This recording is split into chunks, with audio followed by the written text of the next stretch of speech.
एक जंगल में विशाल पेड़ था और उस पेड़ पर एक खूबसूरत सा घोंसला था जिसमें तोता और तोती रहा करते थे। तोता और तोती एक दूसरे से बहुत मोहब्बत करते थे। हरियाली, मैं तुमसे इतना प्यार करता हूँ। कभी कभी सोचता हूँ अगर तूफान या आंधी आ जाए और मैं या तुम कोई मर जाए, हम तो बिछड़ जाएंगे। मिठू जी, ऐसी बात बिल्कुल भी नहीं है। आप कभी ये बात सोचना भी नहीं कि हरियाली आपसे दूर जाएगी। हरियाली, मुझे तो तब से बहुत डर लग रहा है जब से मुझे रानू ने बताया है कि जंगल में तूफान आने लगा है। तूफान में कोई पक्षी कहाँ भागता है तो कोई कहाँ। मिठू जी, हम जहाँ भी जाएंगे एक साथ जाएंगे, हम कभी भी एक दूसरे से दूर नहीं होंगे। हरियाली, मैं मानता हूँ तुम्हारी बात को, मगर देखो मैं कैसे तुम्हारा यकीन करूँ। मैं किसी भी औरत जात पर यकीन नहीं करता। तुम मुझे यकीन दिलाओगी तभी यकीन करूँगा मैं। मिठू जी, मैं आपको यकीन दिलाने के लिए क्या करूं? बोले, मैं क्या करूं? हरियाली, तुम अपने पंख काट लो। जब तुम्हारे पंख कट जाएंगे तो तुम उड़कर कहीं भी नहीं जाओगी, मुझे बिल्कुल भी नहीं छोड़ोगी। मिठू जी, अगर पंख काटने से ही आपको यकीन आएगा तो लीजिए, मैं अपने पंख काट देती हूँ। हरियाली तोती अपने पंख काट देती है। लीजिए, अब तो राजी हो ना? मैंने पंख काट लिए, मैं मरते दम तक वफा करूंगी। मैं कभी भी तुम्हारे साथ बेवफाई नहीं करूंगी मिठू। मेरी प्यारी हरियाली, मुझे तुम्हारी मोहब्बत पर पूरा भरोसा है कि तुम मुझे कभी छोड़कर नहीं जाओगी। अरे, अब तो तुमने पंख भी काट लिए, तुम तो हमेशा ही मेरे साथ रहोगी। ऐसे ही दिन गुजरते गए। एक दिन मिठू तोता अपनी सहेली रानो के घर आता है। रानो, मेरी प्यारी बहन, मेरी प्यारी सहेली, कैसी हो तुम? मीठू जी, मैं तो बिल्कुल ठीक हूँ। रानो, तुम्हारा घर कितना सुंदर है। केले के पत्ते का घर बनाए हो ना तुम? हाँ तोते भैया, मैंने केले के पत्तों का घर बनाया है। ये घर मुझे बहुत पसंद है, ठंडा भी है, बरसात के मौसम में मुझे पानी से भी बचाएगा। लेकिन रानो, जब बरसात अपने जोबन पर होती है तो उसके सामने कोई भी घोंसला सुरक्षित नहीं रहता। हाँ मिठू, ये बात तो तुम बिल्कुल ठीक कह रहे हो। अगर पानी तो रोक सकता है ना, पानी इसी स्लिप होकर नीचे गिर जाएगा। हाँ रानो, पता है मैं तुम्हें एक मजे की बात बताने आया था। अरे तोते भैया, सब ठीक तो है ना? जल्दी बताइए। अरे, मैं तुम्हें कहता था ना कि मैं हरियाली से बहुत प्यार करता हूँ। मैं हरियाली के बिना नहीं रह सकता। इसका सबूत हरियाली ने भी दे दिया है। अरे मिठू भैया, क्या किया है हरियाली बहन ने?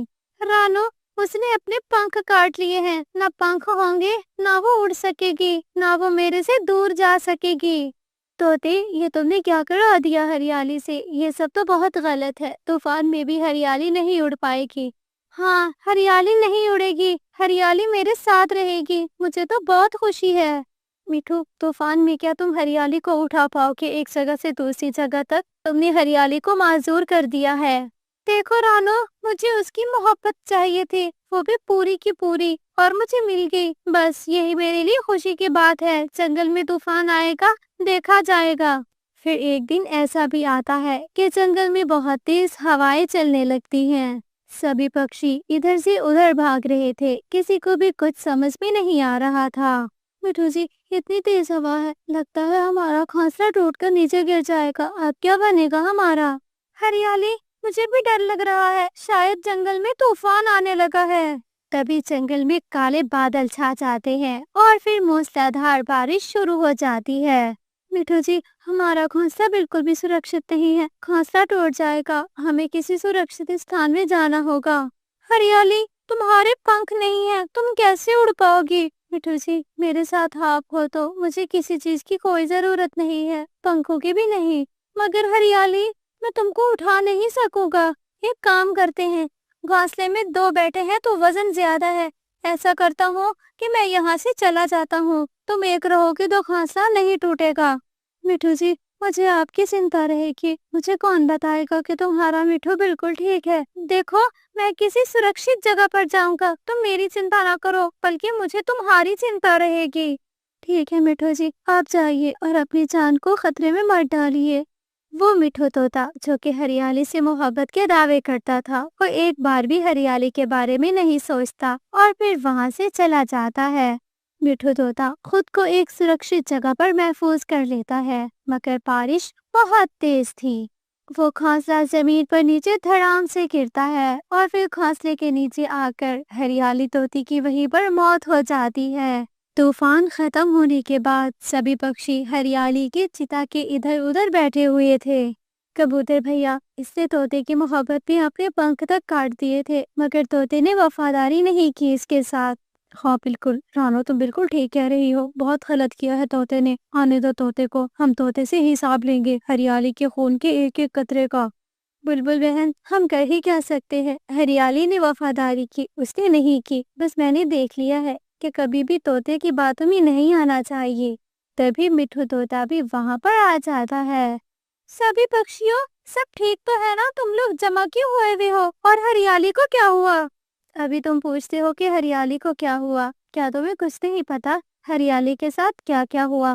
नहीं, मैं तो हरियाली को ठीक ठाक छोड़ कर गया था। नहीं, तुमने हरियाली को तब छोड़ा जब हरियाली माजूर थी। उसने तुम्हारे लिए अपने पंख काट लिए थे। वो तो उसने मेरी मोहब्बत में काटे थे, तो क्या तुमने नहीं कटवाए थे? तुमने मोहब्बत का सबूत मांगा, उसने दे दिया। मगर जब मोहब्बत निभाने की बारी तुम्हारी आई तो तुम जान बचाकर निकल गए।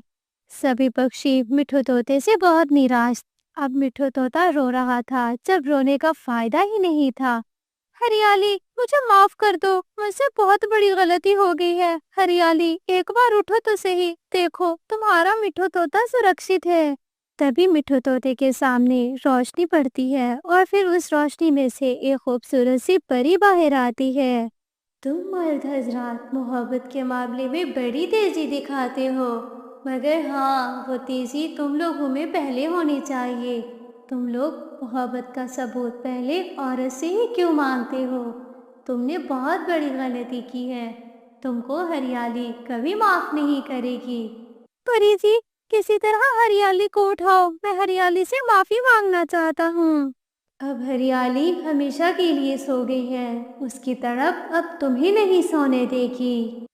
मिठू बहुत उदास रहने लगा था। अब मिठू की खुशी का कोई भी सबब नहीं था, क्योंकि उसने हरियाली के पंख कटवाकर हरियाली की जिंदगी खुद ही मुश्किल में डाल दी थी। प्यारे दोस्तों, हमें किसी को भी इस तरह आजमाना नहीं चाहिए, बल्कि पहले खुद को आजमाएं, फिर दूसरों को आजमाएं। अगर आपको हमारी कहानी पसंद आई हो तो हमारी कहानी को लाइक करें, हमारे चैनल को सब्सक्राइब करें और फिर रानो चिड़िया एक गरीब चिड़िया थी। उसके पति को एक जालिम चील ने मारा था। रानो चिड़िया की 4 छोटी छोटी बेटियां थीं। मम्मा, आप दाना कब लाएंगी? तब तक मैं अपनी बहनों का ख्याल रख के बैठूंगी। चिड़िया बेटी, मैं मानती हूँ आप सबसे बड़ी हो, मगर इतनी बड़ी भी नहीं कि मैं आप पर जिम्मेदारी दे दूँ, वो भी इन 4 बहनों की। मम्मा, आप चिंता न करें, आपकी बेटी आपकी बहादुर बेटी है। मम्मा, वैसे काफी दिन हो गए हैं, वो चील नहीं आई दोबारा जंगल में? हाँ बेटी, मैं भी यही सोच रही हूँ कि कब से चील नहीं आई। मुझे तो लगता है कहीं मर गई होगी या फिर बीमार होगी। वैसे चील तो कब की नहीं आई। ऐसा करते हैं कि हम लोग अपना बहुत सारा भोजन इकट्ठा कर लेते हैं। जब चील मंडलाएगी तो फिर हम अपने घर में बैठे रहेंगे। हाँ बेटी गुड़िया, बात तो आपने बिल्कुल ठीक की है। माही चील अपने घोंसले में बैठी हुई थी। उसका एक छोटा सा बच्चा था, क्योंकि वो ताजा ताजा अंडे से निकला था। बेटे चीलू, बताओ क्या खाओगे? मम्मा, मैं मांस खाना चाहता हूँ। जब मैं अंडे में था आप मांस खाती थी। मुझे मांस की खुशबू बहुत अच्छी लगती थी। चीलू, बिल्कुल अपनी माँ पर गए हो।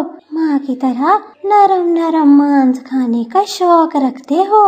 हाँ मम्मा, लेकिन मांस मिलेगा कहाँ से? अरे बेटा, फिक्र किस बात की करते हो, मैं अभी कुछ न कुछ करती हूँ। माही चील अपने घर से निकलती है। माही चील का एक दोस्त छम छम था, वो उसके पास जाती है। अबे छम छम, तुझे पता भी है कि अंडे से मेरा बच्चा निकला है, तो आया ही नहीं मेरे घर। अरे मैं क्या करने आता? जब तक तुम भूखी रहती थी तो तुम्हारे लिए मांस लाता था। अब तो तुम खुद ही तो मांस इकट्ठा कर सकती हो। अच्छा, अपना छोटा बच्चा ऐसे अकेला छोड़कर चली जाऊं? वैसे चील, तुम खाती हो मांस, तुम्हारे सिवा कोई नहीं खाता। चील का घोंसला में कौन आएगा, कौन बच्चा खाएगा तेरा? खाएगा तो कोई नहीं, मगर मेरा दिल करता है मैं अपने बेटे के साथ समय बिताऊं। अच्छा, तो अब मेरे लायक कौन सा काम है? मैंने कौन सा काम करना है तेरा? प्यारे छमछम, वो छोटी चिड़िया की 4 बेटियां हैं, उनमें से कोई एक उठा कर ला दो। अरे अच्छा गुजारा हो जाएगा। अरे चिड़िया मुझे चाचा छमछम कहती है, जब चाचा उसके घर पे हमला करे तो कैसा लगेगा उसको? अगर तुम नहीं जाओगे तो बदले में तुम्हें 50 नहीं दूंगी। अरे नहीं नहीं, 50 रुपए दे देना, मुझे 50 रुपए की काफी जरूरत है। हाँ तो फिर जाओ, उसकी एक बेटी पकड़ कर लाओ, पकड़ने में क्या जाता है। हाँ हाँ ठीक है, तुम्हें आज शाम से पहले पहले छोटा पक्षी मिल जाएगा। गुड़िया बेटी, मैं भोजन इकट्ठा करने जा रही हूँ, आप अपनी बहनों का ख्याल रखना, इधर उधर देखती रहना। मम्मा आप चिंता नहीं करो, गुड़िया बड़ी हो गई है और फिर सियानी भी तो बहुत है ना आपकी गुड़िया। मम्मा चिड़िया दाना लेने के लिए चली जाती है। वो सभी बैठी थी कि तभी आसमान से उड़ता हुआ छमछम उन पर झपटता है और उनकी एक बहन को उठाकर तुरंत भाग जाता है। अरे ये कैसे हो गया? कोई मेरी बहन को कैसे उठाकर चला गया? झपट्टा मारा, देखने भी नहीं दिया। मुझे छमछम लगता था, छमछम की दोस्ती चील से अच्छी है। मुझे लगता है कि चील के लिए लेकर जा रहा है, मैं अभी जाती हूँ इसके पीछे। छमछम आगे आगे और फिर गुड़िया पीछे पीछे जा रही थी। छमछम चील के घोंसले के पास जाता है और फिर गुड़िया झाड़ी में छुपकर बैठ जाती है। अरे वाह छमछम, मान गई, तूने कर दिखाया, तुमने जो बोला तुमसे हो गया। अच्छा तो ये बात है, अब चील छमछम से शिकार करवाएगी, मैं भी छोड़ूंगी नहीं, अपनी बहन को वापस लाऊंगी मैं। गुड़िया तुरंत उड़ती है और फिर घोंसले से चील का बच्चा उठाकर भाग जाती है। छमछम, ये क्या हुआ? कौन सा पक्षी था जो कि मेरे बच्चे को उठाकर भाग गया? और जिसकी बहन उठाकर लाया हूँ वही आई है। क्या मतलब? उस छोटी चिड़िया की बेटी मेरा बेटा उठाकर जाएगी? और ये सब देखने में मासूम है, मगर काम बड़े बड़े करती हैं। चलो इनके पीछे चलो। छमछम और चील उसके पीछे जाते हैं, मगर गुड़िया तो बहुत आगे निकल गई थी। गुड़िया चील के बच्चे को पिंजरे में बंद कर देती है। तभी वहीं पर चील और छमछम भी आ जाते हैं। अरे छोटी चिड़िया, मेरा बेटा आजाद करो, वापस करो मुझे मेरा बेटा। अच्छा, अगर हम तुम्हारे बेटे को पकड़े तो तुम कैसे तड़पती हो? तुमने मेरे पापा को खाया था और अब मेरी बहन पर गंदी नजर डाली। मुझे मेरी बहन वापस करो, फिर अपना बच्चा भी ले जाना। अरे चिड़िया, तू इतनी कैसे बहादुर हो सकती है? तेरा बाप इतना बहादुर नहीं था। हम लोग हालात से लड़ते लड़ते हुए हैं बहादुर। तुम जैसे जालिम और दुष्ट पक्षी ही छोटे पक्षियों को बहादुर बनाते हैं। अरे 4 बहनें हो, अगर एक का मांस मेरा चीलू खा लेगा तो क्या हो जाएगा? तुम्हारे चीलू की ऐसी की तैसी, एक हाथ दो एक हाथ लो, मेरी बहन तो अपना बेटा ले जाओ। चील उसी समय वापस जाती है और फिर गुड़िया की बहन को लेकर वापस आ जाती है। लो अपनी बहन लो और फिर मुझे मेरा चीलू दो। गुड़िया बहन लेती है, उधर से उनको उनका चीलू वापस कर देती है। माही चील अपना बच्चा लेकर वहाँ से फरार हो जाती है। शाम हो जाती है। शाम के समय जब रानो घर वापस आती है, गुड़िया सारी बात बता देती है। वाह मेरी बेटी गुड़िया, मेरी गुड़िया बहुत बहादुर है, उसने आज अपनी बहन की जान बचाई है, वादा पूरा कर लिया। बहादुर बाप की बहादुर बेटी। मम्मा, मैंने कहा था ना कि मैं बहुत बहादुर हूँ, बहुत ज्यादा। अम्मा चिड़िया अपनी सारी बेटियों को गले से लगाती। जंगल के मिट्ठू महाराज को आम खाना बहुत पसंद था। मिट्ठू महाराज खुद भी शौक से आम खाते और फिर अपने जंगल के पक्षियों को भी हर साल आम दिया करते थे। सिपाहियों, क्या आपने देखा मेरे बाग के आम पक गए हैं या फिर नहीं? अरे मिठू महाराज, आपके बाग के आम फुल पके हुए हैं। जब आप कहो हम आपको तोड़कर ला देंगे। सिपाहियों, लगता है इस बार बहुत अच्छी कारकर्दगी दिखाई है आप लोगों ने। अगर ऐसे ही मेरे बाग का ख्याल रखोगे, मैं तो क्या जंगल के सभी पक्षी आम खाएंगे। फिर मिट्ठू महाराज के सामने उनके बाग के पके हुए मीठे मीठे आम रखे जाते हैं। अरे वाह, इतने मजे मजे के आम देखकर ही मेरे मुंह में पानी आ रहा है। मैं जल्दी से आम खाता हूँ। मिट्ठू महाराज मजे से मीठे मीठे रस रसीले आम खाना शुरू कर देता है। इसी तरह कुछ दिन बीत गए। फिर एक दिन मिट्ठू महाराज अपनी कुर्सी बाहर लगाकर बैठता है और फिर जंगल के पक्षियों से बातें कर रहा था। अरे सुनाओ जंगल के पक्षियों, क्या हाल है? सब ठीक ठाक है ना? मिट्ठू महाराज, आप पहले हमें हर साल आम देते हैं, क्या इस साल हमें आम मिलेंगे? हमारा आम खाने का बहुत दिल कर रहा है। अरे रानो, तू मेरी बहन नहीं है, बल्कि तू तो मेरी रियाया की बहुत बड़ी सरदार है। मैं तुझे आम नहीं दूंगा तो फिर किसे दूंगा? गोरी और कालू भी एक साथ बैठे हुए थे। कालू भतीजी, मैं कहती हूँ ना कि रानो चिड़िया और मिट्ठू तोते का आपस में कोई चक्कर है। देख लेना, किसी न किसी दिन ये भी शादी कर लेंगे। अरे गोरी, तुम्हारा दिमाग खराब है। मिट्ठू महाराज तोता है, तोता जात है उनकी, और चिड़िया जात। इनमें कभी शादी नहीं हो सकती। कालू भतीजी, आज का जमाना जानते हो आप अच्छे से। आज के जमाने में ऐसा क्या है जो नहीं हो सकता? सुनो पक्षियों, आज मैं आपको आम देता हूँ, वो भी पेट भरकर आम खाओगे आप अपने घर से खाली हाथ तो आए हो, मगर खाली हाथ में जाने नहीं दूंगा।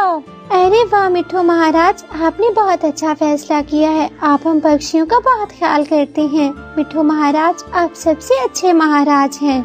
हाँ मिट्ठू महाराज, आप तो बहुत अच्छे महाराज हैं। हमें आपसे खुशी है और हम बहुत ही ज्यादा खुश नसीब हैं कि हमारा महाराज मिट्ठू है, ना कि कोई चील। मिट्ठू महाराज, क्या आप मुझे आम दोगे? और ये भी बता दो कि मुझे कितने आम दोगे? गोरी, मैं तुम्हें पूरी एक टोकरी दूंगा भरकर, तुम और कालू पेट भर के खाना। नहीं मिट्ठू महाराज, एक टोकरी से हमारा काम नहीं चलता, आप हमें 2 टोकरी देना।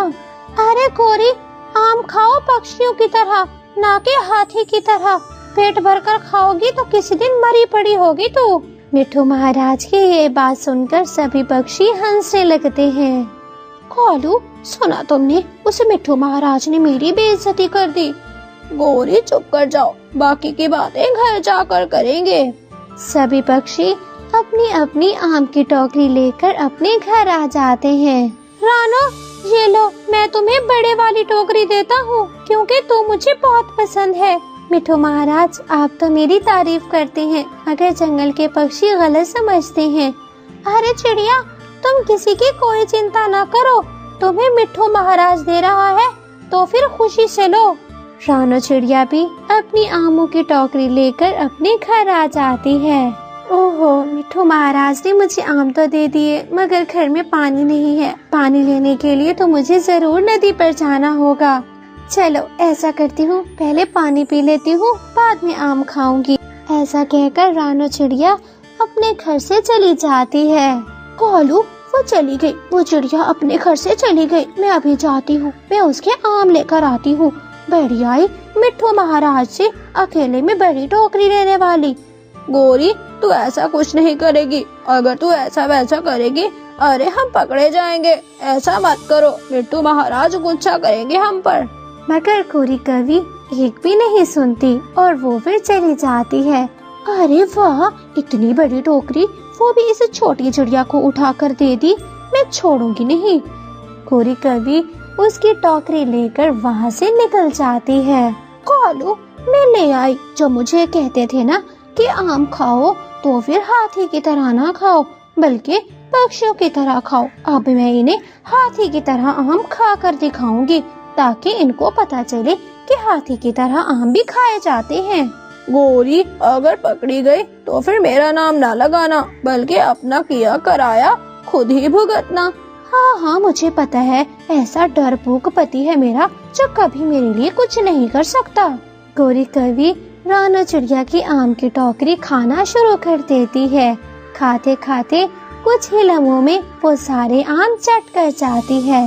अरे नदी का पानी तो बहुत ठंडा है, मजा आ गया, मगर मुझे जाना भी है ना, क्योंकि मेरे आम हैं, आम खाऊंगी मैं तो आज, मीठे मीठे और रस रसीले। रानू चिड़िया आमों की खुशी लेकर अपने घर जाती है।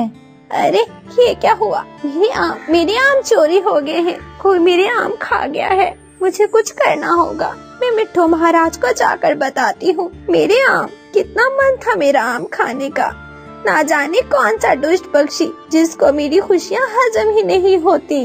रानू चिड़िया अपने घर के बाहर बैठी हुई थी कि तभी वहीं से छोटा कबूतर गुजरता है जिसका नाम किकी था। आंटी चिड़िया, आप इतनी ज्यादा परेशान क्यों हो? किकी बेटा, किसी ने मेरी आमों की टोकरी उठा ली है। मैंने आम खाने थे, अभी तक मैंने एक आम भी नहीं चखा था। अरे वो मिट्ठू महाराज वाले आम ना? हाँ बिल्कुल। क्या तुमने देखे हैं किसी को मेरे आम चुराते हुए? नहीं चिड़िया आंटी, मैंने तो किसी को भी नहीं देखा कि कोई आपके आम चुरा कर ले जा रहा हो। चिड़िया परेशानी के आलम में अपने घर के बाहर बैठी रहती है।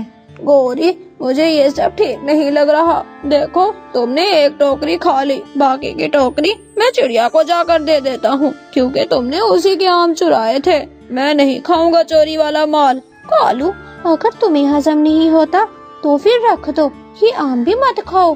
देखो गौरी, किसी की चीज चुराना बहुत ही ज्यादा गलत बात होती है। कालू कौवा आमों की टोकरी उठाकर चिड़िया के पास आ जाता है।